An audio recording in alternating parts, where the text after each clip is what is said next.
daawwattoota sagantaa Oromiyaa kaleessa har'aa fi boruu attam jirtu.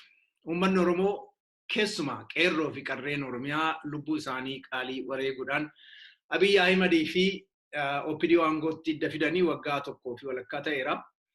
Gaafa Abiy aangootti ol ba'ee uummanni Oromoo gammachuu guddaadhaan ka'ee utubee harka rukutee footoo isaaniillee tiishartii irratti uffatee iddeen gaddammoo inni Abiy kitaaba barreesse jedhamu kitaaba isaa eebbisiisuu irratti bahanii kumaatamaan yookiin immoo kitilaan bitanii gammachuu isaanii ibsaniiru. Haa ta'u garuu namni kun olee bulee qeerroo manadhaatii bahan otoo bilisummaa muraasa ji'a tokkollee hin dhamdhamin deebisee manadhaatti guuruudhaan gartokkeen baqatanii bosonatti galan.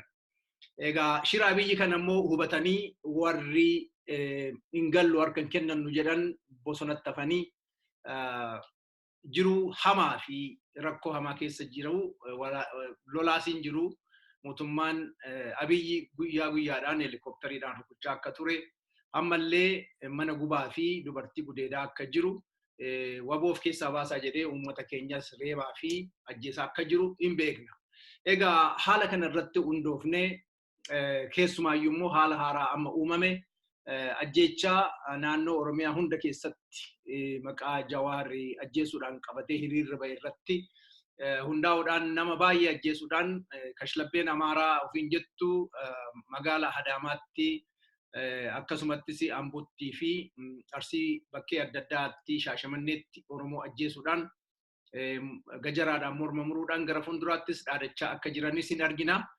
Ajjeechaa kana irratti hundaa'ee immoo ijoolleen kan akka Isheetuu Alamuu, Alamaayyoo Oliiqaa, Biyyaa Dabalaa fi baay'een dargaggoo baay'een lubbuu isaanii dhabanii awwaalamaniiru. Akkan dhagayetti nama 9tu awwaalame Amboo qofatti kan Adaamaatti ajjeefame kan akka Tigistii Dabalaa fi dubaroon baay'een dirree dho'aattis akkasumatti ilmaan faashistii afaan Amaarinyaa dubbattu Amaara ofiin jettu Abiyyi jajjabeessee Oromoo irratti kakaase kanaan ajjeefamanii qalamaa jiru jechaadha. Akkan dhaga'uttis immoo magaalaa Finfinnee keessatti gamoorra dhaabbatanii asii gadee Oromoo ulee qabatee deemu yookiin immoo uffata aadaa Oromoo uffatee deemu ajjeesaniiru. Egaa walumaa galatti namootiin har'a rukutamanii mana yaalii ciisanii fi mana ofii ciisanii aadaa jiran akkasumatti immoo reenfi isaanii karaa irratti hafee lakkaawwamee hin jiru. Miidiyaan addunyaa nama 67tu du'ee jedhee gabaasee jira. Kunis dhugaa miti. Sana caalatu du'e namni. Egaa walumaa galatti haala kana irratti hundoofnee jaal Goollicha Dheengee fi akkasuma jaal Marroo Kumsaa wajjiniin haasaa goone kun asirratti akka caqastanii fi ilaaltan yaadaa fi qeeqa qabdanis immoo akka nu ergitan sin gaafachaa guyyaa gaarii yookiin halkan gaarii isinii haa ta'u kan jedhu ani Rundaasaa Sheeteeti nagaatti.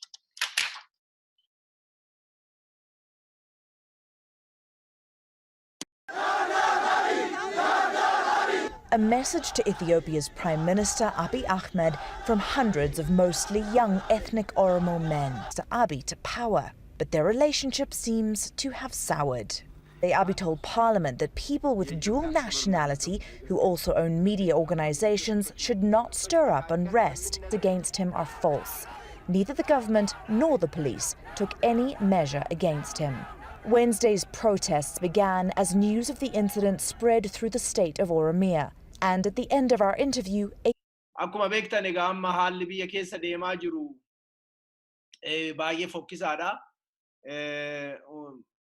Ajjeechaan iddoo baay'eetti deemaa jira. Keessaa'uu Ambootti ijoollee baay'eetu dhume amma maqaa naa daddabarsanii jiru. Isheetuu Alamuu, Alamaayyoo Oliiqaa, Biyyaa Dabalaa fi akkasumas ijoolleen madaa'anii jiran akka Abrahaam Girmaa, Malaakuu Dabalaa, Guddisaa Beeksisaa, Milkeessaa Kumsaa, Insarmuu Iddoosaa, Gabbisaa Dirribsaa fi Giddiisaa Cimdii jedhamu. Iddoo kaanis akkasumatti ajjeechaan deemaa jira. Gara kunoo immoo Adaamaatis immoo qabeenya Oromoo gubaa jiru warri Habashaa. OPDO'n Habashaa amma hiriira baaftee sochii Oromoo kana dhaamsuudhaaf deemti. Wanti kun maal isinitti fakkaata? Waan dhaamu isinitti fakkaata moo itti fufa qabsoon kun?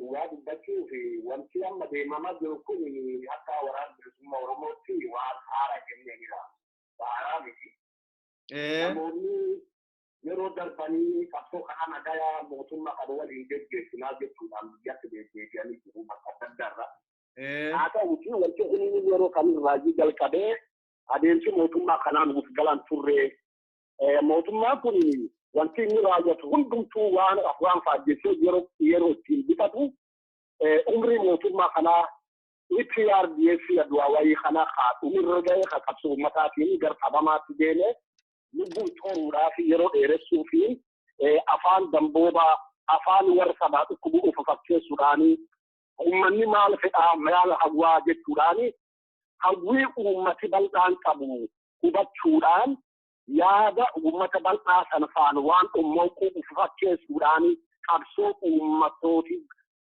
dimokiraasiif bilisummaaf badhaadhinaa fi dagaaginnaaf hawwan kalees gaggeessaa turtana saamanii butatuudhaan lubbuu adwaawwan dheereffataa jiranii. Ilumaayyuu har'ammoo kan mul'atu mootummaan Dr. Abiy Ahmed mootummoota Itoophiyaa yeroo kanaan dur darba fakkeenya akka Mallas Zeenaawii faayyoo walitti madaalleen kan ilaallu ta'u afaan Oromoo dubbataa. Konseptiin tokko kan namni itti waliin galle dubbichi abaluun kun Oromoodha jechuu miti. Dubbichi ideological issue. Waa'ee ideology irratti ideology uummanni Oromoo kaleessa qabatee arraatti qabataa jiru ideology sabboonummaa dimokiraasii fi walqixxummaa uummattootaati jechuudha. Ideology ammoo Abiy Ahmed qabatee jiru ideology Itoophiyaan bararuu Itoophiyaan qabsoo uummataatiin uummata jaarraa tokko walakka gabroomsisanaan yeroo dabsatamtee uummanni abbaa biyyummaa isaa deebifachuudhaa fi injifannoo yeroo dorgometti Dr. Abiyyiin faani biyyoota ala kanaa waliin shiroota gargaraa qaxanii warroonni kaleessa sirna Itoophiyummaa dhaadhessa ba'anii fi Itoophiyaa leellisanii Itoophiyaa akka isheen uummata Oromoo irratti ol baatee uummata Oromoo garboomsitu warrooti kaleessa sababa suniini har'as deebi'ee yeroo qabsoon bilisummaa Oromoo belebelee guca tokko mul'isu jedhu baay'ee inaafuudhaan akkamii fi shirree ammas deebilee injifannoo uummata Oromoo yeroo kana akkamitti jala butannaa kan jedhudha. Egaa dhugaa kan yoo ilaalle biyyi Itoophiyaa jedhan kun political space Dr. Abiy faanii political space bananii namni biyya irraa biyya kanatti deemee biyya kunii seenaa jedhee fi fokkataa kalees qabdirra akka waan xiqqoo tokko deebi'ee namoonni ilaalaa turan. Inni kun dhugaarraa fagoodha. Akkana political space kalees banam jennee har'a political space suuraa mul'atan jiru. Warri kalees jedhee jiru gaaffaa jiru. Warri alaatti jiru gaaffaa jiru.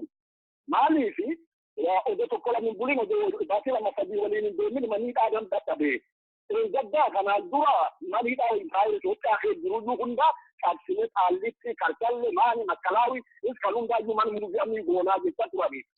Dubbicharra ammoo kanaaf haala fakkeenya Oromoo guutuu yoo ilaalte Boorana qabee Wallaggaa akka Baatti Agaa Shawaa akka Kuurni Wallooti Jimma Adda Dooritti wadi qaate qeerroof qarreeni adda Dr. Abiy andoo hadaat fuudhayaati namooti garkuun shattamaa yeroo qabanii ba'a yeroo qabanii ba'a sanaayyuu ideoloojii diinummaa barsiisaa fakkeenyaaf bilisummaa Oromoo diin tarsiimoo mootummaa Itoophiyaatiif biyya Itoophiyaatiif gaagaa qajechuudhaan sirba dalleellaa kilaf jala barsiisaa jiranii. Hawaasa bal'aanii abdii bilisummaa Oromoo akka diin ta'etti kilaf jala barsiifataa yeroo jiran ammoo political space dhabnee jiru. Ida namni fuudhuu dadhabe namni dhumaa jiru. For example guji baatiif guji lixaatti yoo xiqqaatte maatiin kum torbaa 7,000 householdin haxa'ee biyyumsaa keessatti biyyi dhabee ta'ee district ta'ee waan nyaata dhabee kunni hunduman ta'ee manneen nutti budatamanii har'a uummatii makaraareettini akka isaa jira jechuudha. Kun qofaa miti maaltu maal ta'e afaaniin burjaajessanii sabuun yeroo dheereffachuuf yoo yaalanii alatti haalli gara fuuldura jiru biyyi Itoophiyaa jedhamu kun ammayyuu seenaa kalee irraan baranne seenaa kalee irraa barate mootummaan kunini seenaa haaraa tokko imejii haaraan tokko suuraa kalee sanirraa suuraa haaraa tokkotti deemuudhaaf qophii jirani. Inni kun immoo inumaayyuu qabsoo uummata Oromoo ukkaamsuudhaaf shirrii hedduun shiramee dabii hedduun raawwatame kun ammoo dhugaan jiru kana maaliif barcuma nam tokkootiif miti kanuma na baane. Abiy Ahmed lammaa ta'u abaluusa ta'u abiluusa ta'u we don't care about that. Wanni nu barbaannu akeeki galma uummata Oromoo qabate galma jaheera moo hin beekne. Firiin goototi kaleessa fuudhanii qabsoota fiigaan sunini bakka jaheera moo hin beekne. Sirri. Progressiin adda adda qabsoo kanaan mul'ata jaanii garuu ammayyuu dhugaan jiru akeeki keenya bakki qabannee. Inni dhugaa. Naannoo afaan jala butachuudhaaf injifannoo keenya dabarsanii kan Itoophiyaa taasifachuudhaaf sirrii itti qabneera garuu bararamneerra irraafneerra inni jirra walumaa jirra inni kaawwan ta'eef inni tokko abani tokkotti jiraachuu itti kaa'isu. Maaliif mootummaa kun kan irra waan hin baranneefi ammayyuu barataa hin jiru. Garuu kan nama jaalu warrootu kalee kaarsaa turan nam kalaquu waaqayyoo sanii keessa malee kan rabbi gadi buute namni abbiyyee dibbeenuu irratti habalanii irratti itti gabaanii afgaani. Har'a ammoo dhugaan kun biyya isaa keessatti Oromiyaa keessatti mul'ata jira. Uummanni Oromoo kan gaafa inni dheengaddaa hangoo kan qabate horii isaa qabe otoo isaa dheengaddi qala sana bisachuu walitti deebisachuu danda'e lootti walitti deebisaa. Maal hubanne kan godhe jedhee uummanni bal'aan gaafa jira baay'ee gadda jiranii jechuudha. Kanaaf mootummaan kun hirmaayyuu kan caalaan wanni dhalachuuf deemu iyyi kun egaa hamaatti deema. Kanaaf ammoo uummanni Oromoo gurmuu isa jabeeffatee qabsoo isa jabeeffatee waraana bilisummaa Oromoo waliin qindaa'uudhaan qeerroof qarree Oromoo waliin qindaa'uudhaan dargaggeessaa fi barataa fi barattoota Oromoo waliin qindaa'uudhaan biyyi kanaa yeroo gabaabaa keessatti fincilli cimaan mootummaa Abiyyi kan dhoofee abdii kutachiisa akka keessatti deemamu shakkii homaa hin qabnu jechuudha. Kan hawwa jirra kan eegaa jirra irratti hojjeta jirra jechuudha. Baay'ee galatoomi. Egaa wanti nama aarsu yookiin immoo nama dinqu tokko uummanni Oromoo keessumaa qeerroo fi qarreen Oromoo egaa dhiiga isaanii facaasanii dhangalaasanii kumaatamaan du'aniitu namicha kana Abiy Ahmed jedhamu kana aangootti ol baasanii hidda aangootti bahee Oromoo gadi siqsuu fi tuffachuurraa hin deebine Amaarti illee waan hin goone Tigreen illee waan hin goone gochaa jira. Hin milkaa'a jettu amma namichi kun milkaa'a akka deemutti milkii argata. Namni kun gonkuumaayyuu namichi kun kan milkii isaa argata garamii argata. Oromoo yeroo ajjeesaa jiru milkii isaa argata. Afaan Oromoo dubbachaa an Oromoodha ofiin jedha. Sirna booddeessaa kaleessaa kabarii itti dhume. Kan deebisee uummata Oromoo irratti fa'uu fi nafxanyoota masaraa isaa yeroo marsee akka rochoo gaalaa hooqamoo kaanii deemanii sana gaafii bilisummaa diimokiraasii uummanni nagaa jecha baroota dheeraa gaafatee fi deebuu qabsan ukkaanse akkasitti irra darbee Itoophiyaa dullatti akka durii professional state tokko dhaabuudhaaf Itoophiyaa aadaan tokko afaan tokko seenaan tokko kan eenyummaan keessatti calaqqisu identity Amaaraa identity hunduu bakka ka'e Amaarri warri gaafa darbii kufe mata qabatee beekunini har'a ammoo deebi'anii inni maqaafachaa taa'u malee dhugaa walitti dubbachuudhaaf namootattis mirgaaf bifa taa'ee hoogganaa jira bari. Waan namni itti buufaa oolu inni garam kan ta'e gadaatti hin ba'aa jira bari. Kanaaf akka Oromootti deemaa hin jiru nam kan isaanis akka Dr. Biraanuu Naggaa fa'aa bari.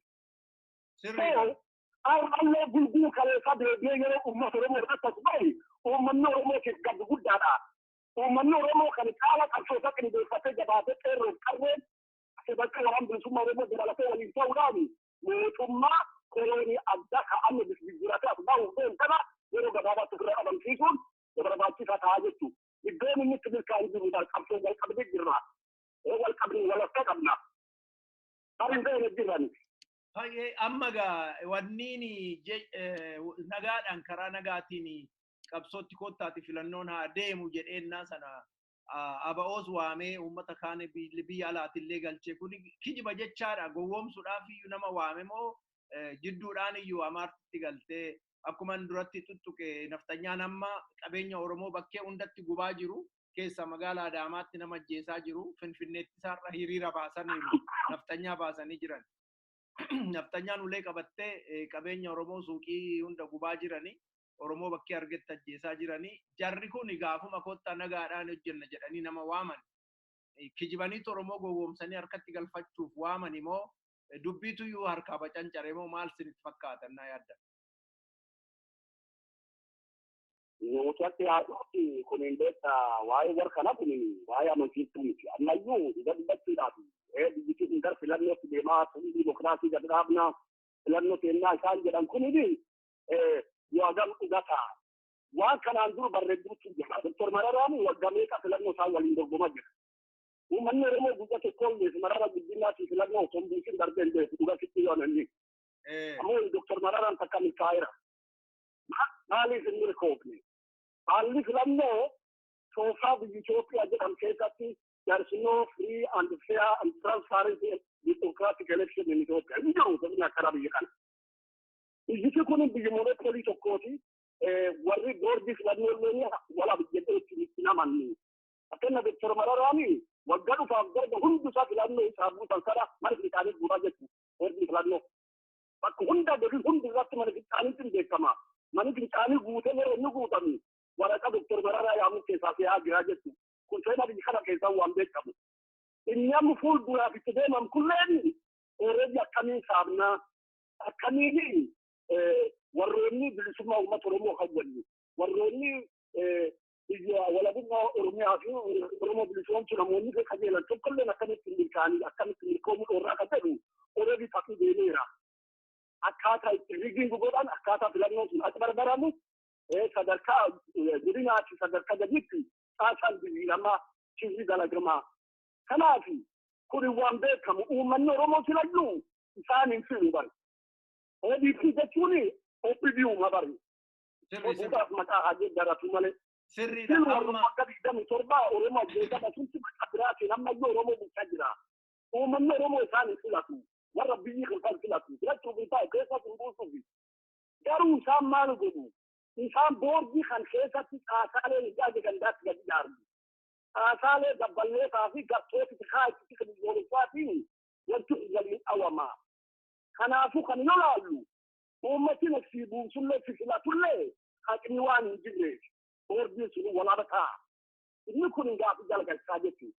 Kanaafi wanti deemamaa jiru waan guddaa siruma fakkaataa jechuudha. Sirri inni shira haa ta'u amma innaa addi waboon haa galu jedhamee Jawaar faa kottaa galaa jedhee Jawaari waboo akka galu tattaafachaa ture. Har'a immoo dubbiin isumattuu garagaltee nama jeequmsa uume jedhanii kunuunsa hidhuudhaaf tattaafachaa jiru. Habashaan illee maqaasaa kaastee shibbirtanyaa jettee kaasaa jirti. Ennaa sana wabooni galuu ofumaaf didemoo Jawaariin amanne immoo maalinni har'a akkamitti Jawaar garagalee jara wallolee ennaa sana akkamitti hiriyaa ta'ee jara akka waboon harka kennatu tattaafachaa ture. Maaltu uumame eddasi?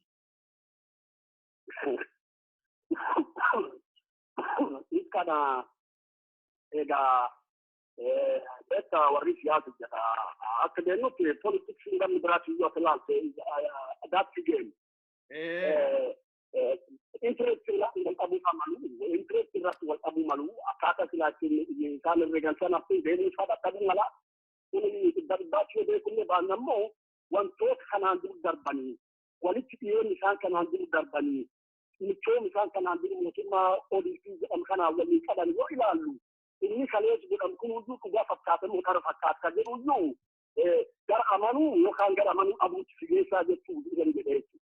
Maaliif kalees yeroo amaamoota kaanii akkasitti wal jalfiisaa turan har'a ammoo deebi'aniitti isaanumatti jijjeessu fedhaa kan jedhu wanti tokko adamni haaluu kanan hin dandeessine sagalee waraabbii jiran fakkeenya waan kan sagalee waraabbii himaa waardiyyaa isaa irraa kaasanii otoo akka bira irra mandeeji biraa haa deemaniiti kan jedhu komaandeerii tokkini yeroo namummaa isaa eegaa jiru sana jannee ba'aa jedhu sagalee dhageenya. Hin dhaga'ama sagaleen kun gadi dhiifameera. Inni kun ammoo dharmoo dhugaadha. Waan dhugamu wanti kun diraamaadha. Diraamatu taphatama. Jawaar yeroo weboo boodiyama taasisuu fedhe kanatti uummata Oromoo baay'ee balaaleffatee. Uummanni Oromoo waan hariiree gaddasan irra baay'ee jibbeera. Baay'ee tufameera. Inni uummata Oromoo keessatti tootanii dhibba kan ture. Uummanni Oromoo abaaraa ture.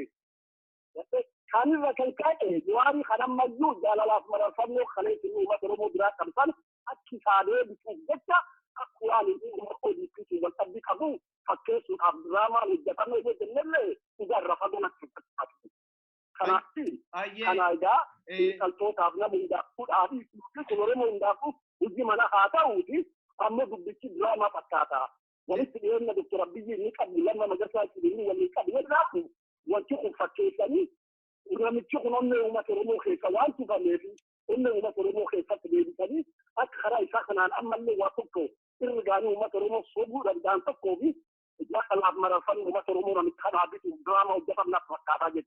Aye, ugadu bachu vega dubina makan manu jonje suto kofa. Abiy Ahmed iduma angotti dufe amogado ko wala kareta.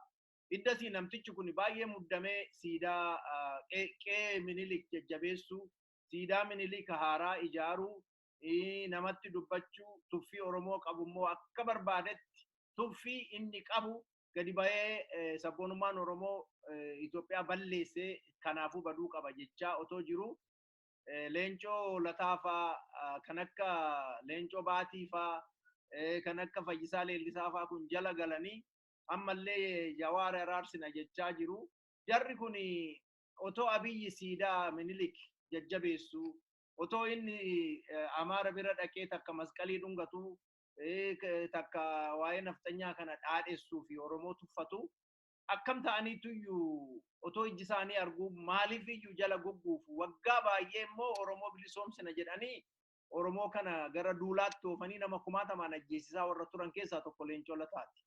Nama akka fayyisaa leellisaallee barumsa hin qabu beekumsa hin qabu haa jennu maal ta'eetuyyu leencoo lataanii miniliki bulguu oromoo harmaa fi harka mure kana oto arguu namtichi Abiy Ahmed jedhan oto namicha kana minilik kana leellisu maal ta'ee jala kaatee har'ammoo jawaar wajji walitti araarsina mootummaa OPDO wajjina walitti araarsina jedhee tattaafachaa jira isinitti fakkaata.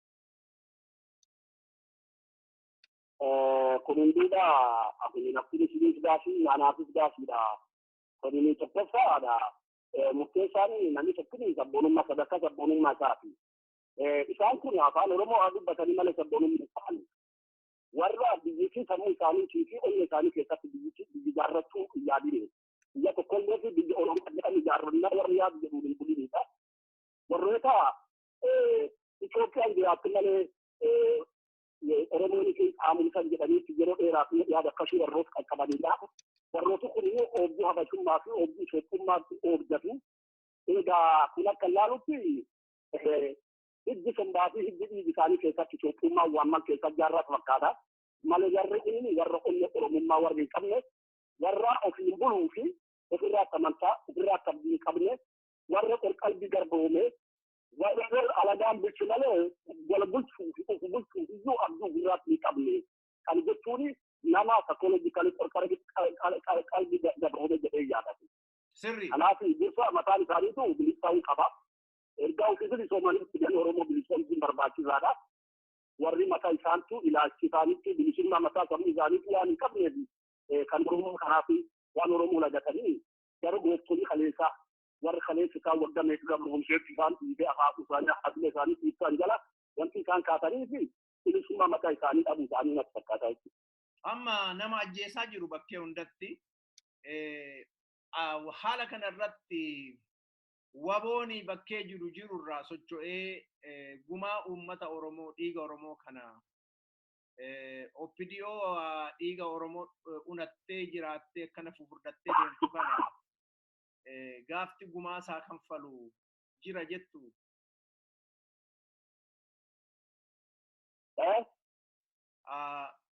Beektu OPDO'n dhiiguma Oromootiin furdattee jirti ajjeesaniituma dhiiga Oromoo kanaan furdatanii gabbatanii jiru hin beektu. Har'a immoo dhiiga Oromoo gannaqaa jiru. Har'as waggaa 3 duras waggaa 2 duras dhiiga Oromoo gannaqaa jiru itti fufaa jiru. Waboon kanarratti maal godhaa? Dhiiga Oromoo kana jira miti haaloo bahuuni yookiin immoo akka isaan kanfalan gochuun waan danda'amu isinitti fakkaata? Kuni sila kapso godhaatu jira waraanni bilisummaa Oromoo kapsimir jira godhaa jira kaleessas godhaa jira akkas godhumaatiin jira. Kapsoon kan godhameef kana bari. Bareedam uummata Oromoo kan firiitti godhuudhaaf kaayyoo mooton kaleessaa firiitti godhuudhaaf akeekii ganama sun karaa akkatti nafneeti kan godhamaa jirudha.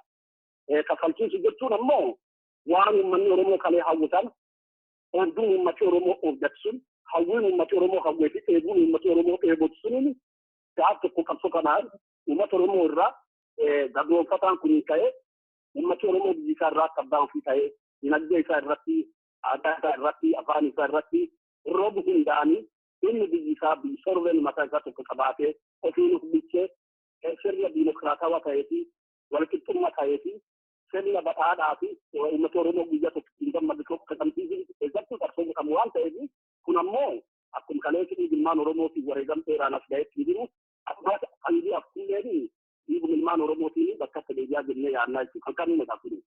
Inni irratti dhiiga jira namni dhiigaan qabsaa jira wareegam baasee qabsaa waan jiruuf inni ammoo biyya tokko itti godhataa jedhee amana. Sirri birri biliyoonii 71 biliyoonii yookiin bitila jechuudha 71 ramade Abiyyi olola adda bilisummaa Oromoo yookiin waaboo irratti oofuudhaaf karaa biraa garuu waabooni galii mataa isaatii hin qabu. Amma immoo kalee innaa dubbatu biyyaatoon bayin dhiyoo kana otoo innaa dubbatu Abiyyi maal jedhee nuti uummanni hojjaan qabne baay'ee jira hoo xiqqaate nama kitila tokko yeroo gabaabduu keessatti leenjifne yookiin miliyoonii tokko leenjifne bobbaasuu dandeenya rakkataan baay'ee jira jedhe. Namni kun innaa namni rakkataan jiru horiidhaan qaxaree dhaqaati ajjeesaa jedhee deemsisuun suni hin baasa jedheetu haasa'a moo ittiin uummata gowwoomsuudhaaf isinitti fakkaata?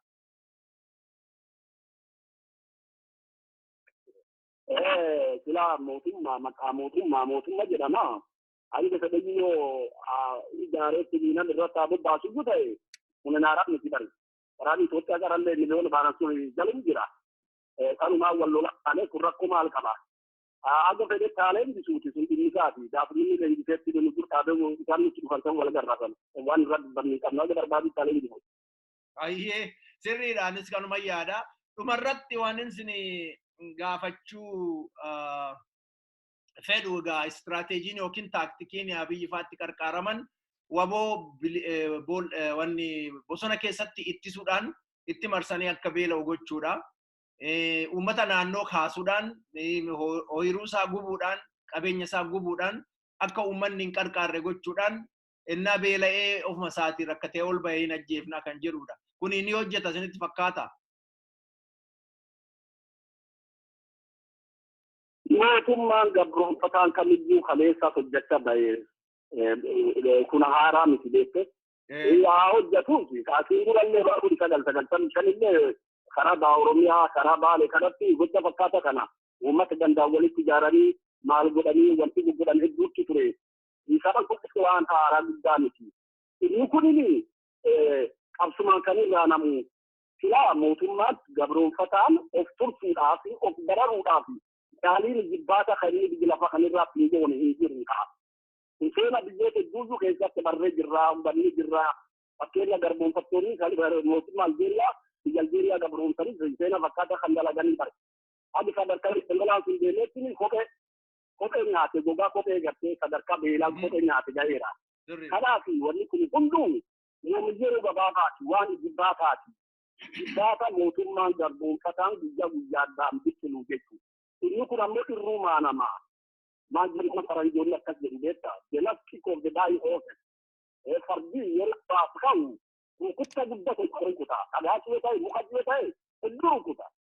Rukutu sanaan beekamu nan jibaa jettu fardii. So wanni inni hojjetamaa jiru ni jibbaata maayyiiti. Sirri. Jibbaata maayyii sana ammoo yoo itti mudditeetti fachi dibbita'e irruu maantaa jechuudha. Sirri jiran malee beeku politikaalii fi propagandaan jiran malee mootummaan Itoophiyaa ammayyaatti jira. Qilleensi mabari. Dhugaa. Sirriidha. Jiran maal? Politikaalii qilleensi gubbaatti jira bari. Waggaa tokko walakkaa dhagaa Abiyyi daangootti dhufe amma wayyaaneen bulchitellee biyya bulchuu dadhabee uummata gara wanniidhaan qawweedhaan bulchuudhaaf tattaaffiin inni gochaa jiruu fi jibbinni Oromoo irraa qabu hagam akka nama jibbisiisuu fi sukkanneessaa akka ta'e tuffiin inni Oromoo irraa qabuu fi jaalalli inni Habashaadhaa qabu qulqullaa'ee mul'atee jira. Siinachi egaa Oromoon maal haa godhu jetture akka dhaamsaatti dhumarratti maal godhu keessaa immoo funyaan qawwee jala taa'ee keessaa kibbi Oromiyaa akka Boorannii fi Gujiin amma ammaatti idduma wayyaaneen kufteeyyuu loltuu Habashaatuyyuu ajjeesaa jira. Isa military command jedhan kana jala jirtu. Darbee kara lixa Oromiyaa kanas waltajjiin Oromiyaas kaabni Oromiyaa fi kibbi hundumtu military command jala jira. Kana egaa haala kana akkamitti garamitti deema jettu dukkanni kun inni ifa gabaabaatti jettu akkuma dhaamsaatti egaa xumuraaf. Akka dhaamsaatti kanan dhaamuu barbaadu tokkoffaa uummanni Oromoo kaayyoo isaa keessaa dagachuu hin qabu. Uummanni Oromoo qabsaa'eera, dhugumaan qabsaa'eera. Qabsoo kana galmaan gahuudhaa fi bilisummaa arguudhaa fi waan hin godhin hin qabu. Ga'ee guddaa taphateera, shoora guddaa taphateera. Qabsoon ammoo ilmaan Oromoo jaallatamuun gadaamessi uummata Oromoo keessa ba'an kanneen sabaaf quuqaman baroottan dheeraadhaaf harka ta'anii wareegamaa wal dura duubaan sadarkaa kana deemaa jiranii. Inni kun ammoo ifaajjiin jaalleewwanii fi sabboontota keenyaas kabajaniin ammayyuu kaayyoon keenya galma ga'ee bakki hin qaban. Oromoon kan dagachuu hin qabu. Abdiin inni lammaffaan tokkoffaa mootummaan Itoophiyaa kun sodaa jira. Sodii manni sodaan ijaaranii bubbulee diigataa jedha Oromoon. Manni ammoo gogaa harreetiin ijaaranii yommuu waraabessi yuusu addaan dhoowaa jiru. Biyyi Itoophiyaa jedhamu kun kaleessallee biyya sobaan karaa shiraatiin ijaarame saba tokko madeessuudhaan saba tokko dhiibsuudhaan akkasitti koloneeffattoonni biyya Oromoo weeraranii qabatanii turani. Ammas afaan bareedaa fakkeessanii haa dubbatanii malee mootummaan aangoo jiru kun gaafii uummata Oromoo deebisuuf qophii hin jiru. Gaafii qeerroon irratti wareegamu deebisaa qophii hin jiru. Gaafii qarreen irratti wareegamu deebisuuf qophii hin jiru. Inshaa shumatti mootummaan kun injifannoo qabsoo uummata Oromoon balaa sana butachuudhaan gardabarsuudhaaf ammas qabsoo gara fuulduratti akka qabsoo godhuuf kennu mul'ateera. Kanaaf uummanni Oromoo dhugaa jirsan dhugaa dirree jirsan dagatinaa qabsoon sichi ni godhama itti mufna qeerroo waliin ta'uudhaan waraan bilisummaa Oromoo waliin ta'uudhaan keessaa falaan uummanni Oromoo akeekisa ganama sanirratti fixilee akka waliin hojjannu akka waliin tarkaanfannu yaamsa godha karuudhaa maqaa jechuu uummata Oromootti. Baay'ee galatoomi Gollicha Dheengee egaa dhugaa dubbachuudhaa fi wareegama isin kanfaltan guyyaa guyyaadhaan ni yaadanna. Seenaan illee yaadata.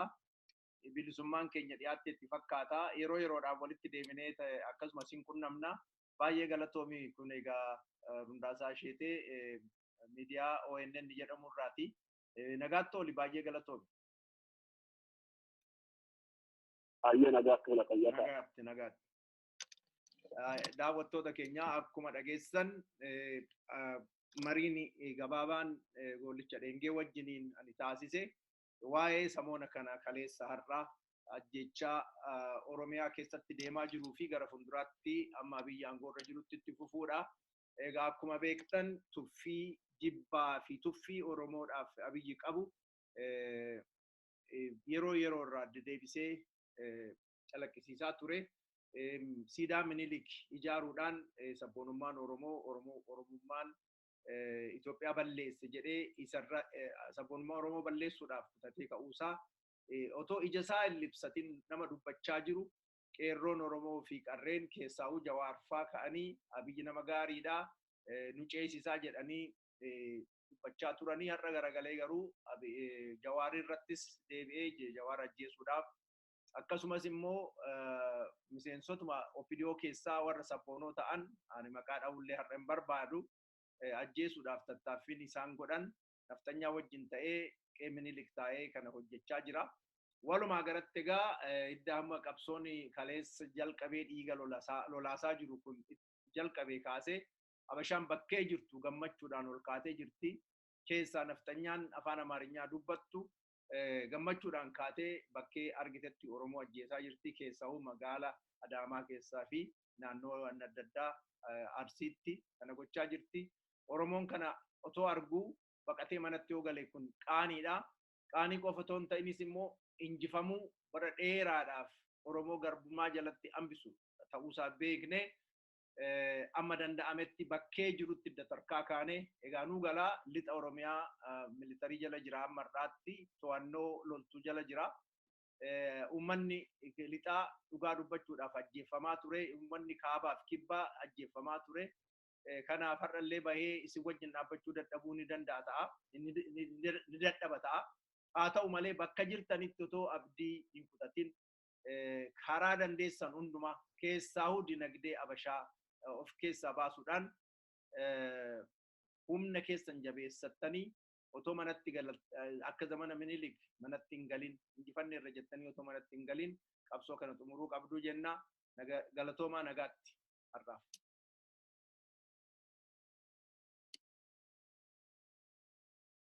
Kuni Rundaasaa Sheeteetii amma kan wajjiniin haasa'aa jiru Jaal Marroodha. Jaal Marroo baga nagaan dhufte egaa waamicha keenya waamtee baay'ee galatoomi yeroo hin qabne kanaan rakkoo jiru keessa darbitee bakkee bilisummaan hin jirre teessee nu wajjin haasa'uu keetiif baay'ee galatoomin jedha. Gaafiin ani sii qabu akkuma dhageessu isinillee militarii jala jirtu karaa lixaa kana. Uummanni garuu warri militarii jala hin jirre warri command post jala hin jirre amma tokko gadi bahee lolachaa jira. Ajjechaanis baay'eetu raawwatame kaleessaaf gadda har'a ajjeesaa jiru bakkee hundatti naannoo Arsii fi Amboo akkasumas bakkee biraatti nama dhiigni lola'aadha jira. Kanuma keessaan immoo Jawaarii fi Oppidiyoo walitti araarsina jedhanii obbo Leencoon fa'aa olii gadi kaachaa jiru. Maal isinitti fakkaata sochii kana maaltu kaase? Immoo jarri olii gadi kaatanii araarsina jedhan kunis immoo waan milkaan isinitti fakkaata? Ayyee fayyaa ta'eetii fi sochii kana wanni kaasee homtii hin jiru, wanni haaraa ta'eef hin jiru.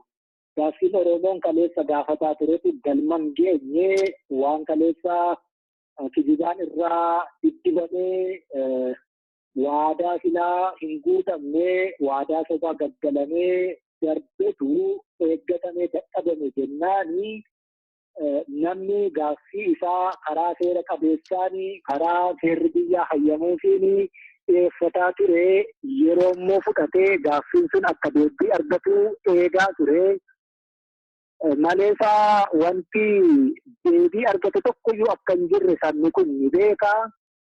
Waan deebii argachuu qaba jedhee eeggataa ture deebii argachuu diduurraa deebii argachuu diduuyyuu miti bakka kaleessaatti mucucaatee bu'ee ajjechaa reebichi hidhaanii biyyarraa godaansifamuu qabeenyi saamamuu manni gubachuu kun isa mudatu eegalee keessumaa ammoo uummanni Oromoo naannoo lixaa akkasumas kibbarra jiraatu darbee karaa bahaa akkasumas Oromoon gara kaabaa jiru walumaa galatti ilmaan Oromoo golee Oromiyaa keessa jiran hunda jechuun ni danda'ama.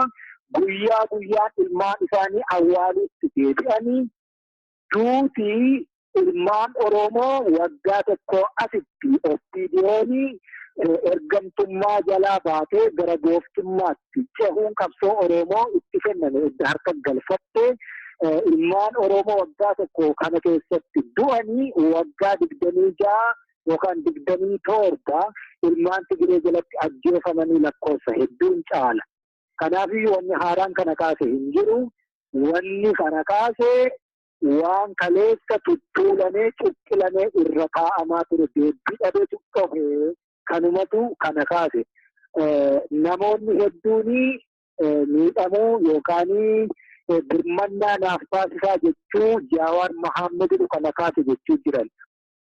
Inni kun immediate cause ta'uu danda'a. Sababa yookaan immoo fittee jalqabaa ta'uu danda'a. Garuu balaan kun alatuuf wanni waan kana qabsiise waan kanaan dura gangalatee as ga'e inni kun gidduutti dhufee itti seenee afaan wal bu'e. Haaluma kanarraati jaarroleen qabsoo bilisummaa Oromoo keessatti akka gantuutti ilaalaman keessumaayyuu immoo qabsoo kana waggoota dheeraa fi gangalchanii fidanii dhaloonni ammoo falaa fi mala qabuuni guduunfaa itti gochuuf isaanirraa fuudhu yeroo gahetti qabsoo kana ceesisuu dadhabuurra afaan waraabessaa warri buuse araara jedhanii deemuun kaleessa Oromoon yeroo rakkoo seenu warra akka Abbaa Duulaa Gammadaa faatu araara jedhee mootummaa keessaa gartuu tokko akka araaraatti gartuu tokko akka dibbamaatti godhanii qabsoo kana gufachiisaa as ga'an sana warra takka sana bu'e ta'anii jechuudha. Maqaa of xureessanii umurii isaanii guutuu qabsoo gaggeessan kanatti bishaan naqanii sabarraallee galata dhaban. Kanaaf wanti kun nama tokko ofiideetti araarsu yookaan fedhii nama tokko gaaffii nama tokkoof deebii kennuutiin waan galma gahu miti. Yoo amma kan qabbanaa'u fakkaatus namni har'a tokko ta'ee waliin gadi ba'ee mirga ofii falmachaa jiru humna tokko qabaachaa jiru bittinnaa'ee gaafa ol deebi'e tokko tokkoon gola isaa keessaa fuudhameetu jeefama. Rakkoon warra du'uu furmaata hin arganne ammayyuu. Warri mataarra jiru warri amma jaarsummaa jedhee deemu kuni maaltu itti hir'ate wanni itti hir'ate hin jiru wanni isaanitti bade hin jiru. Kanaaf iyyuu boris waan ta'an hin qabani. Ammas warri Finfinnee keessaa shaashambaa jechaa jiru kun miseensota isaanii isaan jala jirantu hidhaa keessatti dararamu jira malee namni isaanitti bu'e hin jiru. Boris isaanitti hin bu'amu. Isaan akka siidaa wayitti achi taa'aniitu yeroo rakkoon jiraatu akka kaani jabbii qaltee jabbiin jalaa gatatee sooduu dura dhaabanii elmataniiti ta'uutti jiranii jechuudha. Kanaaf wanti kun haala kamiinuu keessatti hin milkaa'u. Milkii akka argatu yoo barbaadan wanni isaan godhan tokkoyyuu hin jirtu waan ta'eef ijoollee kana eebbisuu qofa. Muuxannoo qaban irraa immoo karaatti argisiisu. Waan ta'uu qabuu fi ta'uu hin qabne irratti waan danda'aniin bira dhaabbachuu. Kanarraa kaafe hanqisuus hin danda'ani, galmaan ga'uus hin danda'ani, haqi jirus kanuma. Wanni kanaan dura himes kanuma.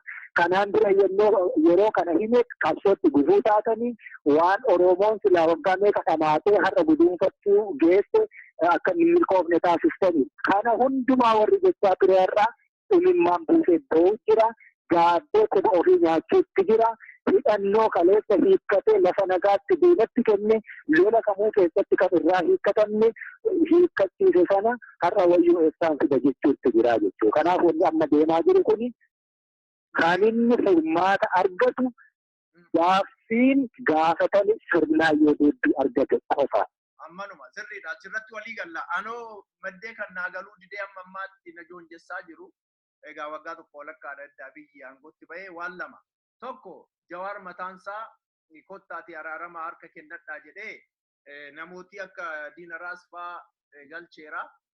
Innu kaleessa ba'ee dubbatee nutoo galchinee adda adda galchinee booda immoo opiidiyoon mataa keessa reebdee ajjeeftee jedhee ofuma isaatii uccitii gurguddaadha baase.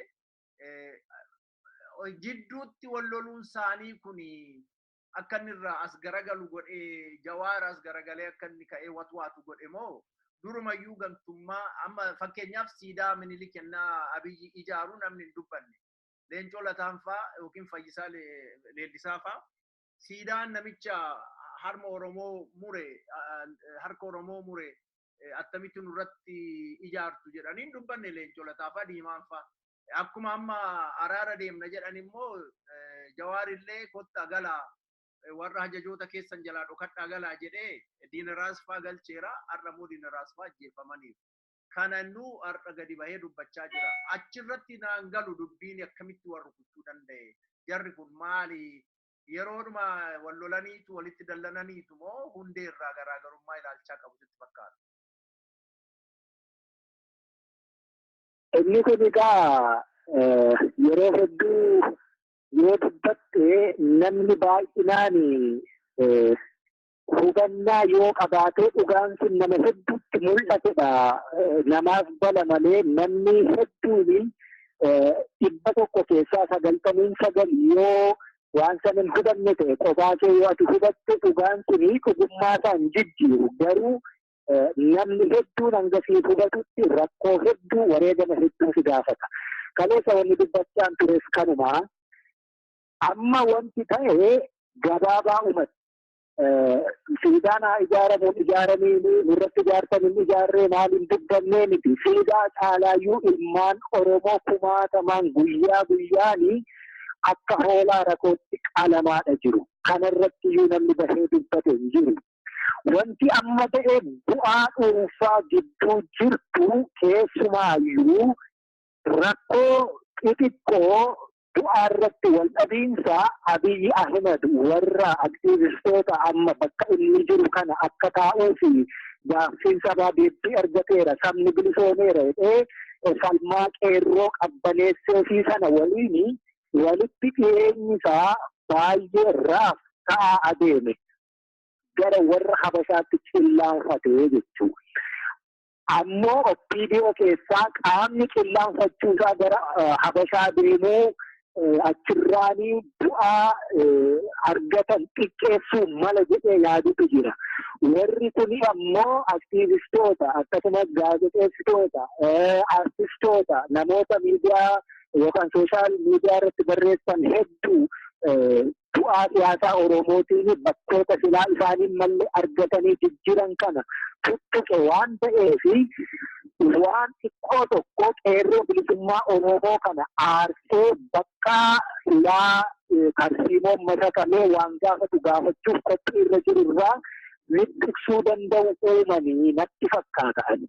Sana uumuutiin Abiyyi lakki ela ammallee qeerroon nu harka jira. Yeroo barbaannetti harka kee gabaabsuu ni dandeenya. Kanaaf as gorii dantaa waloo qabnutu nu jalaa miidhama. Akka aangoorri jirru walumaan beeknaa yoo waliin tiksachuu hin dandeenyu ta'e atis qofaa nu harkaa buluftee bahuu hin dandeessu. Nutis qofaa deemuu hin dandeenyu. Aangoo barcuma siyaasaa irra kan jirru dhiigaa fi lafee ilmaan Oromooti. Ishii jettuu itti argisiisu waan barbaadan natti fakkaata. Kana jechuun bu'aan waloon qabni suni walqixa akka nuu malitti hin qooddanne jechuu malee gaaffii ilmaan Oromoo gaafatan sana deebisuuf dhimmanii miti. Akkasittiin hin hubadheen.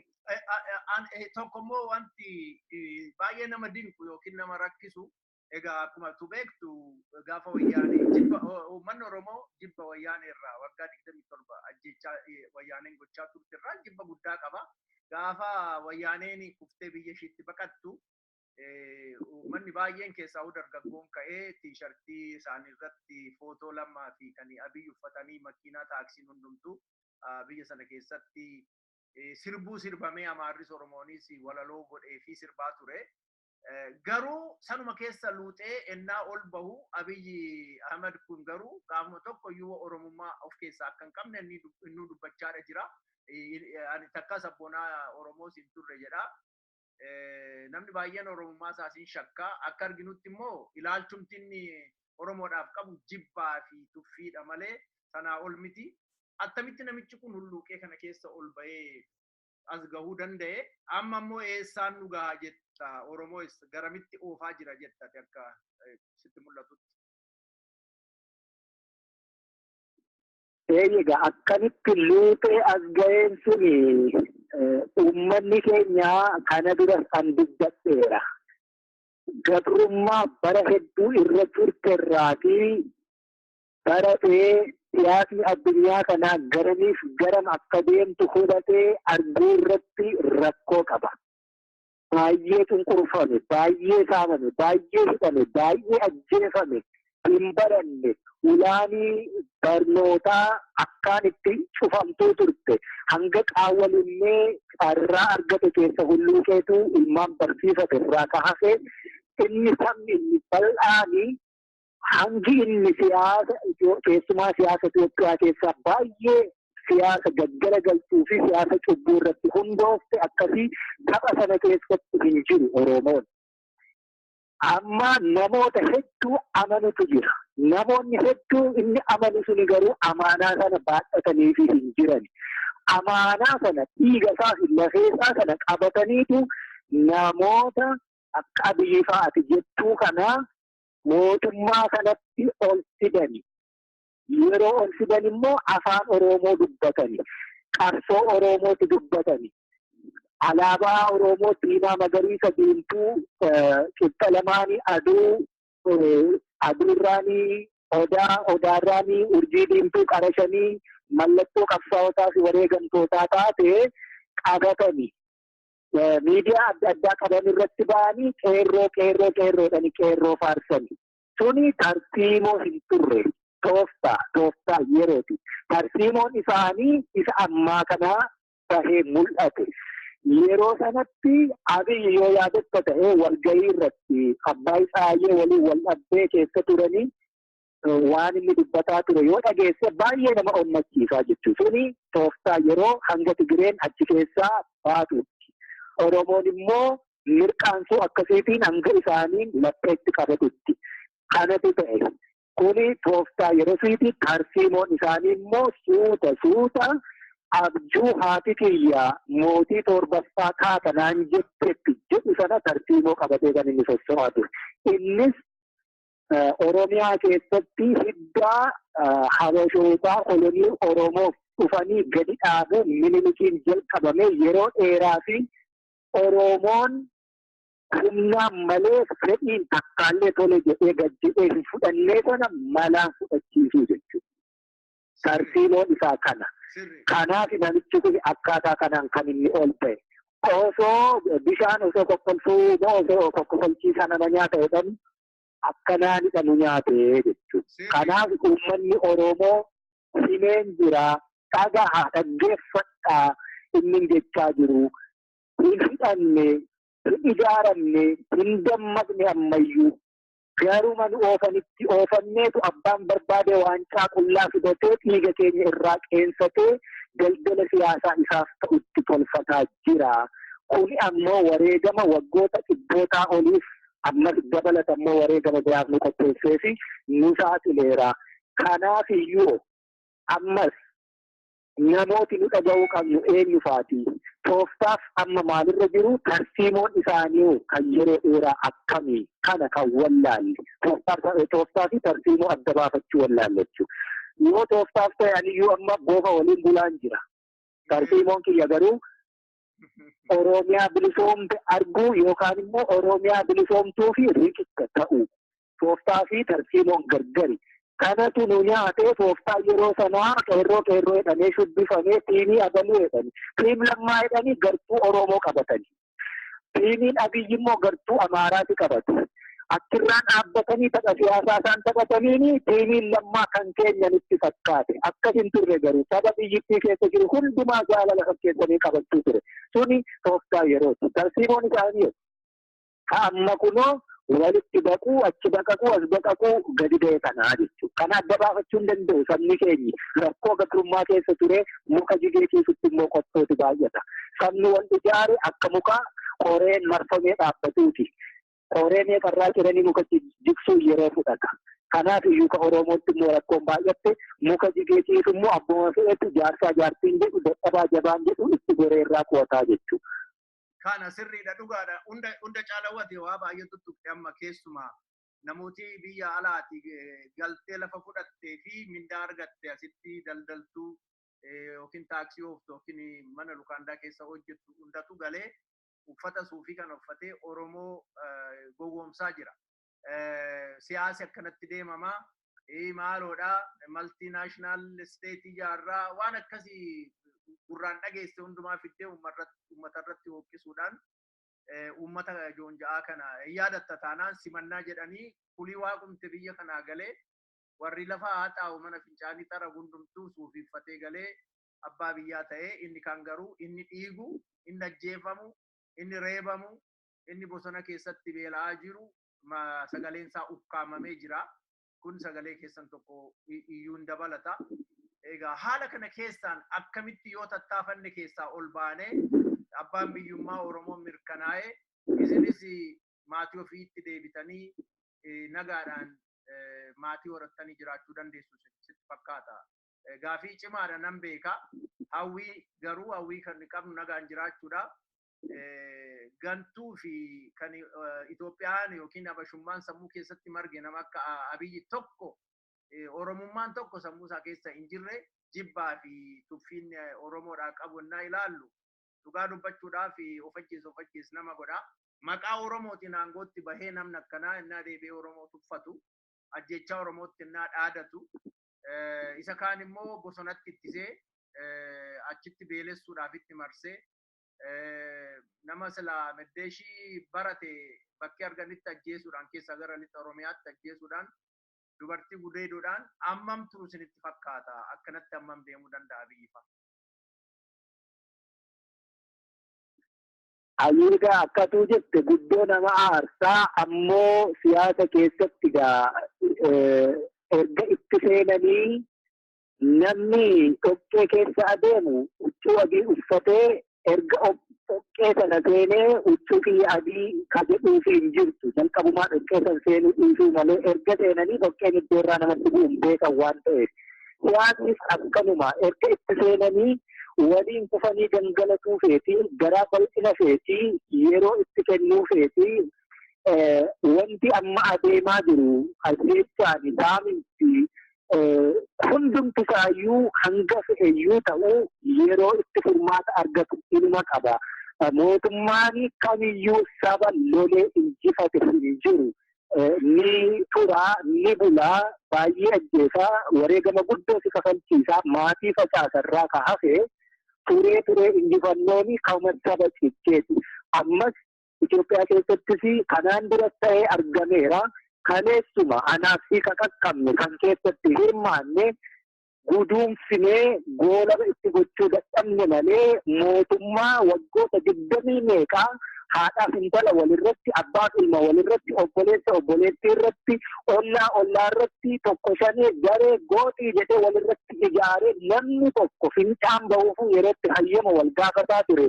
Sabni iccitii gola ofii hundumaa saaxilee mootummaa kanatti kennee mootummaa kanaa fi jaalatees haa ta'uu beekees haa ta'uu wallaalees haa ta'uu yerootti mootummaa kana tajaajilee nullee yerootti Oromiyaa keessa soso'uun baay'ee ulfaatee biyyoota ollaa keessatti of ijaaruutti deebine yeroo Oromiyaa keessa baatu karaa tokko bishaaniin midhaaniin siffidee karaa biraa immoo waraana sitti yaamu uummanni yeroo sanaayyuu haalli suniyyuu darbee mootummaan akkasiitu ni unkutaa'e. Unkuteessee ka'eetu achi keessa ammoo qaqaashee walitti funaaneetu godhuu ijaare deebi'ee maleessa. Kun immoo inni guddaan isaa tureyyuu unkutaa'ee qaqaasaatu jira. Qaqaasaa unkuteessuun nama dhiba. Yoo dhugumaan murtii biyya abbaa ofii qabachuu qabaatte itti jilbeenfannee itti dhiignee itti beelofnee itti dheebonnee galmaan ga'uu ni dandeenya. Waraanni bilisummaa Oromoo ejjennaa kana kan qabate kanaaf wanni galma ga'e hin jiru. Har'as borus araara waggaa 100 meeqa araara bara Abiisheerraa bara Waaqoorraa kaasee hanga ammaa araara biyya tokko firmaatanii hin kennine warra garii ni fannisiise warra kaan biyyaa godaansise warra kaan lubbuu baasisiise warra kaan hidhaatti galche. Araarri kaleessaa innumti dhaloonni har'aa itti of goyyomseyyuu kunoo amma ati kaaste jaaldiin araas ka itti wareegama silaa sabaaf isin malle kafale dhiigni isaa akka dhiiga sareetti dhangala'ee gatii kaleessa wareegameefillee dhabsiise baase suni ammallee nu dhaqqabee jechuudha. Araarri silaa opiidiyoon maaliif yeroo hundumaa bakka qaamni taajjabuu danda'utti gaaffiin sabaa maalii? Isin maal balleessitanii maal tolchaa jirtu? Sabni maal barbaadaa maal deebistan maal hin deebisne ka'ee taajjabduun bakka jirutti. Jaarsummaan araaraas kaa warri cunqurfamaa jirus warri cunqursaa jirus namoota muuxannoo qabanii lamaaniyyuu irratti walii galee naaf ta'a siifin loogu naafis hin loogu dhugumaan jaarsummaa jaarsaati nuuf baha jedhee jaarsa irratti walii galan filatee bakka itti taa'amee ajandaan sabaa barcumarratti kaafame irratti mari'atame namni osoo arguu sabni osoo arguu addunyaa guutuun osoo arguu isa balleessa osoo taajjabu jaarsummaan akkasii hanga ammaa maaf hin jiraanne yoo jenne deebii akkasitti deebisuuf fedhiin qabani. Jaarsummaa dabbalootaa filanii warra kanaan dura kunoo abbootii gadaa jaarsolii amantii abbootii jaarsolii biyya akkana jedhanii dabballoota waggaa hedduu barata jireen turtes akkaataa sanaan alangee qabatee gadi bahee ijoollee koo mootummaa akkasiin hin buusani jecha ijoollee jaarsa kabajuu hangafa kabajuu akkasiin dogoggorsaa turan warra akkasii ammas nutti bobbaasanas nutis otoo qawwee harkaa qabnu tarkaanfii barbaanne kamuu irratti fudhachuu dandeenyu addaggee hin taanu nu miti warri jaarsummaa dide jenneetiniini jaarsummaan sun nu diigu osoo jiru osoo waraanni dhiiga meeqatti dhangalaasne meeshaan kaleessa diinarraa hiikkanne dafqa meeqatti coksine hiikkatee galaa jiru callisnee laalle too mar'ummaan nu gubu kana hundayyuu ni dabarreetiin jechuu kooti aarii naman barbaachisu. Emooshinaalii waan tokkotti ri'aakti gochuu osoo hin taane hojii mataa keenyaa hojjechuu danda'utu nutti jira. Yeroo hundumaa qabsoon Oromoo ri'aaktiif waan alatetti deebii kennuu malee ofii keenya sagantaa mataa keenyaa waa dhalchinee hojjechuun baay'ee ulfaata. Aadaa keenyas ta'uu dide. Abbootiin keenyas ri'aaktiif qabsoo akkasiitu kan isaan nu dhaalchisan. Nummoo isaan irraatii xinnee baaneetu dhaloonni har'aa falaaf mala daandii mataakaarra waan barbaade argachuu qabu dandeettii sanaas gootummaa sanaas qabeenya sanaas qabaa jechuutti jirra. Kanaaf iyyuu gaaffiin Oromoo ammaa kuni guduunfaa argachuu qaba. Guduunfaa argachuu immoo ka danda'u akka amma gahe kanarra duuba sigigaachuu osoo hin taane fuulduratti furga'uuni. Tulluu yaabbachuu jirru jira. Walakkeessa irra geenye hargantuu irra jirra. Tulluu sana hanga fiixee irra baanutti jidduu sanatti wanni nuti waan xixiqqootiin arganneerra nuu ta'eera jennee tulluu gubbaa fiixee bahuu jirru kattaa godaa irratti gowwoomfamuun hin jirtu. Kanuma yoo ta'e furmaata argachuu danda'a. Yoo kana ta'uu baatee yoo kanan ta'uu ta'e irreen amma akkasittiin guutuu biyyaatti bahee wal utubee socho'ee wal sochoosaa jiru. Xinnaa'ee jennaan tokko mana ofii keessaa fuudhamanii gorra'amuudha ta'aa jechuudha. Kun immoo yoomiyyuu nurraan dhaabbatu. Biyyittiin yoo ilaalta ta'e gara lola sanyiitti adeemuu waan jirtu fakkaatti. Gara sivil waariitti waan deemuu jirtu fakkaatti. Qeerroon keenyi amma bakka adda addaatti dubbachaa jira. Danqaraa dheeraa kana baatee daandii irra dhaabbata. Warri isatti dhukaasaa jiru hanga funyaanitti hidhateera. Bulchiinsi, tiikni, poolisiin, waraanni mootummicha jiru hundumti isaa gartuu biraa irra goreetiin qeerroo keenyatti dhukaasaa jira. Hanga yoomitti danqaraa baannee dhaabbanna boonichi. Dammaqna irraa ijaaramuudha qabna, hidhachuudha qabna. Kana sadan guuttanne jennaan biyya qabnaa jechuudha. Sirriidha. Amma dhugaa dubbachuudhaaf qabxiiwwan gaarii tokko kakaafte sochiin amma biyya keessa jiru biyya wal gahaadha jira. Garuu gaafiin Oromoon gara tokkotti dhimbiibee gaafachuun irra jiraatu bilchaatee gadi bahuun irra jiraatu hin jira. Fakkeenyaaf komaandi poostii lixa Oromiyaa irra taa'aa jiru idduma wayyaaneen dhaabbattee jalqabee ammarraatti achuma jira. Wanni seera teeroristii balleessineerra isaan nama hin himannu kan jedhanis achuma jira. Mana hidhaa cufneerra kan jedhanis achuma jira. Kanaaf amma warri hiriira bahan gaafii qabatamaa ta'e kan akka fakkeenyaa fi komaandi poostiin lixa Oromiyaa fi kaabaaf kibbarraa ka'uu qabaa kan jedhu gaafii gaafatamuu qabu guddaan tokko kana dedeebisanii gaafachuun akka dhaadannootti barruunis afaaniinis kan gaafatamuun irra jiraatu jaarsummaan illee yoo dhufe tokko sana achi kaasu lammaffaa Oromoota har'a mana hidhaa keessatti reebamaa fi kumaatamaaf gara kumaatama kudhanoota darban mana hidhaa sanqallee fi bakkee hundatti reebamaa jiran agadhiifaman kan jedhu gaafii Oromoo ta'utu irra jiraata. Gaafiin Finfinnees ammarraatti hin deebine. Egaa walumaa galatti gaafiin Oromiyaa hin deebine walum faana iyyuu ukkaamsanii minilik jalatti galchuudhaaf tattaaffiin jiru. Cimina Itoophiyaa isa durii Haile Sillaasee fi minilik jala jiruun deebisa jedheenna Abiyyi tattaafatu gaafiin Oromoo hamma hiriira bahaa jiru kun lolachaa jiru kun abashaadhaanis reebamaa jiru. Atamma wanti itti kaafte keessaa tokko poolisii fi tikaa fi waan argi kana kakaasaa jirta. Tika immoo warri ta'e ijoolleenuma qabsoorra turaniitu warra bu'aa argannaan abbaa tikaa ta'anii akkuma beektu firaa fi naannoo fi walii wal harkisanii.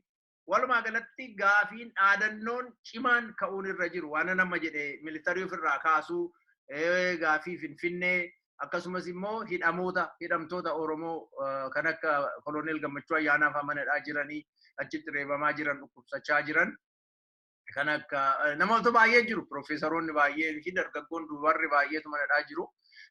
Isarratti dabalatee gaafiin ijoolleen Oromoo fi uummanni Oromoo har'a dhiyeessee yoo jaarsummaan barbaachisellee amma gaafiin kun gaafatamutti deebii kan argannu malee hin ta'u jedhani maal fa'aatti yoo dabalu gaarii sitti fakkaata waan nama qabxiiwwan amma tuttuqe irratti dabalee jechuu kooti.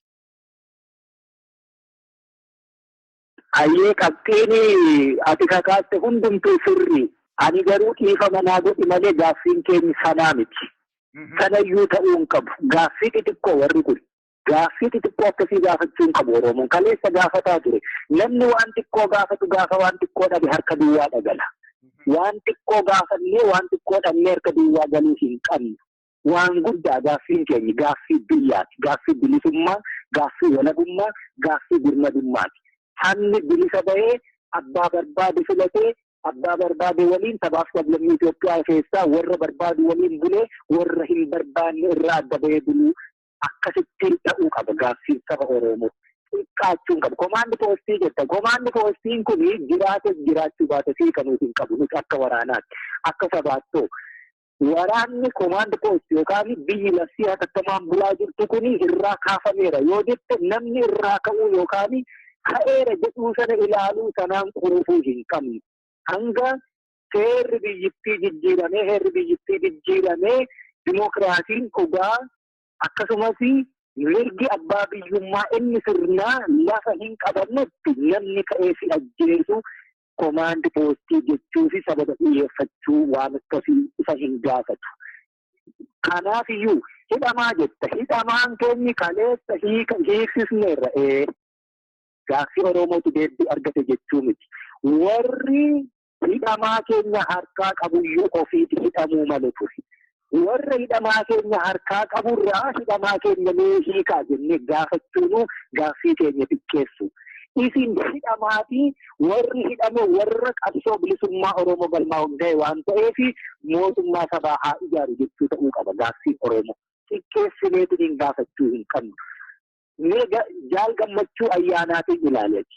Qabsoo Oromoo keessatti wareegamni inni kaffalee warra har'a aangoo irra jiru Addisuu Aragaafaatu caalaa isatu badii Oromoo irratti balleessee har'a mana hidhaa jiraatee Addisuu Aragaafaa aangoo siyaasaa Oromoo ceesisuu qabatanii kana gaaffiin Oromoo ta'uu qaba. Of goyyumsuun nurra hin jiraatu. Namoonni kun mana barumsaarraa kaasanii guddisa mootummaa TPLF. Kaleessa isaantu daandii beekaa, afaan keenya beekaa, aadaa keenya beekaa, ittisii dhoksaa keenya gola daandii dhoksaa jaldees irra deemuu keenya hundumaa beeka. Warra kanatu nu ajjeesisiisaa ture. Har'oo isaantu nu ajjeesaa jira. Kanaafuu Jaal Gammachuun warra kana caalaa gufuu qabsoo saba Oromoo ta'eetu har'a hidhaa jira. Yakka biyyattii kana diiguu danda'u ijaareetu inni har'a hidhaa jira. Yakka inni dalageeyyuu maali? Kana gaaffii Oromoo ka ta'uu qabu. Beeksisuu qofaanitti yakki isarratti dalagameeyo. Warri yakka isarratti dalageeyo kana kan ta'uu qabu. Komaandi poostiin irraa kaasaa miti. Nurraayyuu ka'es ta'uu baates ajjeefamuun keenya ittuma fufa. Ajjeechaan kun dhaabbachuu danda'uu qaba. Oromoon bilisa ta'eetu waan isaaf malirratti murtii kennachuutu isarra jiraata. Araarri yoo jettesi araarri yoo araaramuu barbaada ta'e jaarsummaan du'uu barbaada yoo ta'e dhiigni kun akka dhangala'u fedhu ati. Dhiiga daa'ima kichuutu dhangala'uutti jira. Nuti leenjinee itti amannee itti barannee tooftaa lolaa walii kennineetu diinatti dhukaasnee ijjeesnee kuffisneetu kufuutti jirra. Daa'imni kichuun kun garuu tapha siyaasaa kana keessattidha hirbaata ta'aa jirti. Daa'imni kichuun karaa irratti kuftee haati immoo daa'ima manaa baatee karaa irra galchu hin beekne rakkoo akkasii kana keessa waa taatu jettee itti birmattee daa'ima kuftee argite irratti kuftees waliin kufaa jirti jechuudha. Baay'ee laphee nama cabsa. Baay'ee illee nama qaanessa. Mootummaan hammana ga'u kuni akkas ta'uusaa. Kun hunduummoo kaleessa qawween cabne qawwee nuni kachiisiinaa. Siyaasni Itoophiyaa keessaa yeroo itti Oromoon qawwee hiikkaturra hin geenye dimokiraasiin akka biyyoota biraa as keessatti hin dagaagne. Moototiin warrumti nufitu walii isaaniiyyuu ajjeesaadha. Qawweetiin aangoo walharkaa fuudhaa as gahanii nama sammuu walqixa yaaduu danda'u bilchaate osoo ta'ee sabni Itoophiyaa keessa jiru sadarkaa kanarra gahee namni kamiyyuu qawwee baatee nama ajjeesuu fi yookaan immoo suusii dhiiga namaa dhangalaasuu qabu hin jiru. Kanaaf Oromoon hiikkachuurra hin geenye ka jenne warra kaanti sadarkaa nuti yaadni sanarra hin geenye waan ta'eef of ittisuu nu barbaachisa waan ta'eef Itoophiyaa namni biyya koo jedhuyyuu siitti mariitti dhiyaatteetu an Itoophiyummaa koo yoo amanee fudhe ka waliin Itoophiyaa jechuuf deemnu gaaffiin biyyoota hedduu keessatti yoo ilaalte yoo Keeniyaa ilaalte loon isaa jiraatu Kukuyyoon isaa jiraatu mukaan baanaa jiraatu eenyuyyuu haa ta'u Keeniyummaa irratti walii galu sabni kamuu Ugaandaa yoo deemte Nyankuru haa ta'u Bagaandaa haa ta'u Bambuutu akkasuma gara Ruwaandaas yoo dhaqxe Tutsi Hutu Batwaa hundi isaa akkasuma saboota Afrikaa keessa jiran hundumaayyuu yoo ilaalte gosa hedduu of keessaa qabu garuu biyya irratti walii galu biyya Eertiraas dhaqi Eertirummaa irratti waan tokko rakkoo walirraan qaban. Kunama Nara, Tigirinya, Hidaareen, Fileen, Rashaayida, Afar hundumti isaayyuu Eertirummaa irratti biyyummaa irratti walii gala. Itoophiyaa keessa yoo seente garuu Oromoof Amaarri akkaataan inni itti Itoophiyaa ilaalu gargari. Amaariif Tigireen akkaataan inni Itoophiyaa ilaalu gargari. Sumaalee fi Gambeelli, Beenishaangulii fi akkasumas uummattoonni hedduun walitti cafakamanii amma kibba keessa jiran akkaataan nuti Itoophiyaa biyya keenya iyyuu ilaallu gargari. Gariin biyya keenyadha, gariin biyya keenya nuti jedhu. Kanaaf iyyuu Itoophiyaa keessatti gaaffiin yeroo gaafatamu akka Itoophiyaatti walii gallee gaaffii biyyaa hin gaafanne. Kunis hundi yeroo jiru kanatti Oromoo qawwee hiikkachiisuun Oromoo defenseless yookaan saba ofii hin ittisne gochuun cubbuu guddaa. Kanaaf iyyuu kan inni furmaata dhabe hanga har'aatti. Kanaafuu gaaffiin Oromoo xixiqqaatee ciccitee dhiyaachuu isanuu immoo fedhii namoota sentardi godhatee fedhii namoota giddu galeessa godhatee dhiyaachuu hin qabu. Ammas yoo argite gara fedhii namootaa diffeendi gochuutti gara waan namni tokkittiin gaaffii akkasii hidhamtoota hiikkadhaa jennee sanaan xumurannee galla jechuutti kallattii adda addaarra namni waa barreessu hundumaa jalatti hiriirree burjaaja'uun irra hin jiraatu. Gaaffiin keenya silasitti illee fiixee tulluu itti deemuu jirrutu jira. Hanga fiixee kanarra deemutti duuba deebi'uun hin jiraatu. Dhiigni keenya amma dhangala'u kun gatii yoo hin qabu ta'e boris dhiiga dhangalaasuurraa hin dhaabbatu jirri kun. Yeroo hundumaa ammoo dhiiga keenya dhangala'aa hafutti otoo guduunfaa hin godhiin carraa bara dhiyaasuun argateerraa hanga carraa bara chaartaraa sanaa achi immoo hanga carraa har'a waraanni bilisummaa Oromoo fi qeerroon Oromoo argateetti yeroo hundumaa dhufee nu miliqee akka qeesii morma haquu jedhee shaamolaatti baafatee osoo mormarraan kutiin hafee eenyu maqaa kee qabanatti fakkaata booddee fannifame gaabbe sanaa ta'uu hafuu nurra hin jiraatu jechuun nuti ilmaan Oromoo. Dhaloonni ammaa kun dhaloota harka kennatu ta'uu hin qabu. Dhaloota sossobamuuf gowwoomfamu ta'uu hin qabu. Gaaffii biyyaati gaafachuutti jira. Gaaffiin keenya kanaan kan inni goolabamuu danda'u irra jiraatu. Yoo biyya qabaatte rakkoon komaandi poostiin jiru. Yoo biyya qabaatte biyya dhugaanii ilmaan ishee bulchitu qabaatte gaaffiin Finfinnee rakkoon ta'u.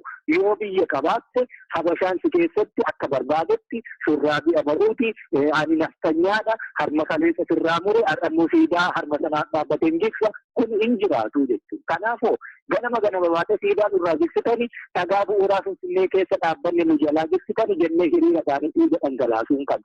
Warra kanadha harkatti galfachiisu irra jiraata jechuudha. Baay'ee ulfaadhu dhugaa dubbachuudhaaf barumsa guddaadha. Anillee gaafii wanti xiqqoo akkasii kaafnee eenyurraa gaafanna Abiyyi faatu mirga akkasii nuu kennamoo Habashaatu mirga amma ni kakaasu kana Finfinnee nuu kenna jennee deebisnee kanuma keenya nama kadhachuun sun dogoggora akka ta'e yeroo baay'ee nan amana. Garuu ati sirriitti ibsite warri dhaggeeffatu haasaa keenya kana warri dhaggeeffatan hubannoo guddaa irraa argatu jedheetanii amana. Dhumarratti yeroo baay'ee mataa namaa keessa kan dedeemu namootiin baay'een akka Oromoon biyya argatu hin hawwu garuu itti bu'anii qarqaarsan godhan. Akka Oromoon humna horatee injifannoo qawweedhaan diinarratti galmeessu hin hawwu garuu sodaa dursu. Faranjiin tole nuun jettu maaloodha addunyaan akkasii jedhaniitu soba hoomishanii soba sana facaasu. Warra soba sana facaasan keessaa tokko jaarsolee amma araara jedhanii olii gad kaatanidha. Qabsoo kaampii Oromoo hunda kan booressee cancarsee asiin nu ga'ee fi saalfii kana jalatti nu kuffisa jara akkasiiti. Egaa akkuma dhaamsaatti namooti akkasiitiin maal jettaa Oromoon maal jetta Oromoon jabaatee lolatee bilisummaa tamma kaastu kana isuma dhugaa biyya fi harkatti galfatee sablammiiwwan kaan wajjinis immoo nagaadhaan seera tumatee jiraachuu akka danda'u dhaamsi kee maali gabaabumatti sanumaan goolamna jechaadha. Ayyee faranjiin isaan sodaatuun kun give yourself a value then I'll give you a value jettee jalqaba ofii keetiif gatii ofii illaatti yoo ta'e of xiqqeessite namni gatii siif kennu hin jiru. Oromoon immoo sangaa abbaan gaafa taksee ollaan ija buruqsee jetteeni. Humna taate jennaani addunyaan kanarratti warra humna qabutu warra humna qabu waliin wal ta'ee waa hojjeta.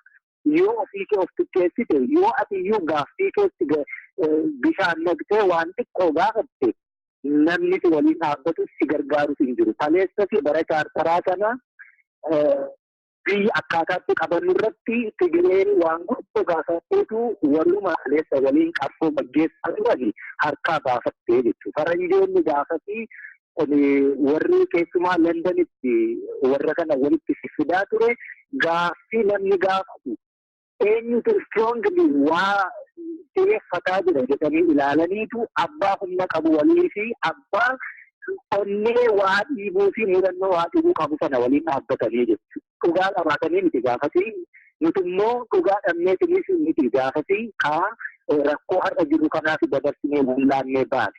Yeroo hundumaa small minds kan nuti taphasii abitu kanaan nu ba'ee jiru.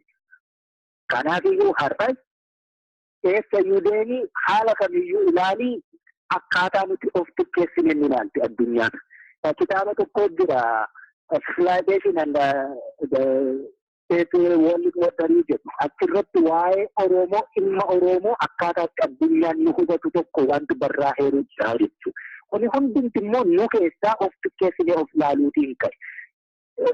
Maal nuun jedhanii kitaabota hedduu yoo argitee faranjoonni biyya keenya seenanii dabbahan like warra akka Pilaatooviich fa'aa lammii Raashiyaa sana yeroo duula Minilikii ture warra wal ta'e waliin dhaabbachuu hin dandeenyeen sabni guddaan hangana ga'u kunis silaa Afrikaa irra darbee guutuu addunyaa illee saba ga'uu danda'u. Disorganizationii fi unified saba ta'uu dadhabe waan ta'eef waa gochuu dadhabanii jedhanii jechuudha. Yoo silaa organized taane mobilized wal goonee unified taane nu bira dhaabbachuu akka danda'an waan akeeku. Bara Xaaliyaanis yoo ilaalte saba guddaatti laannee baana jedhanii Oromoof carraa laatani. Nu taajjabanii turani. Oromoon garuu algaarra hin teenyu mangistiitu algaarra ta'a malee nuti algaa Oromoo algaarra mangistii algaarra bushinu immoo algaa jala nu bushee saba eebbisu ture kun eebballee miti of abaaraa ture jechuudha. Saba bal'aa kanaaf aangoo siyaasaa kennanii bahuu barbaadanii turan hanga Haayile Sillaaseen biyya Ingiliz irraa dhufutti teenyee eegnee jechuudha. Kanaaf iyyuu akkasittiin gaaffii gadhaantummaa qorqalbii gabrummaa nurratti ijaaree keessaa bahuu danda'uutu nutti jira. Warri kaleessaa sana gote dhaloonni har'aa immoo sanarraa bayyanachuutu nutti jira. Hankanaatti yoo sun ammas nutti darbe bara baraanuu kana keessaa bahuu hin dandeenyu jechuudha. Guddisii gaaffuu kan hin jedhe isa kana. Faranjiin biyya barbaannaa jedhi. yoonne biyya Oromiyaa dhabne Itoophiyaa keessatti nagaan jiraachuu ni dandeenye ture sila. Dhugaadha. Baay'ee galatoomi. Egaa qabsoon itti fufa.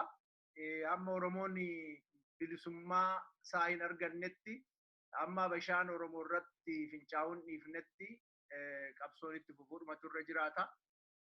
Isin keessumaa warri qawwee qabatanii falmaa jirtan dhugaa dubbachuudhaa fi siidaa Oromooti bakkii gaariidha. Abdii guddaatu isinirra jira. Bakkee jirtanitti injifannoo akka argattan hawwii kiyyaa fi hawwii Oromoo guutuuti. Injifannoonis akka gabaabumatti dhuftu nan beeka. Shakkiin qabu. Egaa baay'ee ulfaadhu yeroo keenyaa kennuu keetii fi walitti deebinaa nagaatti jaalmarroo.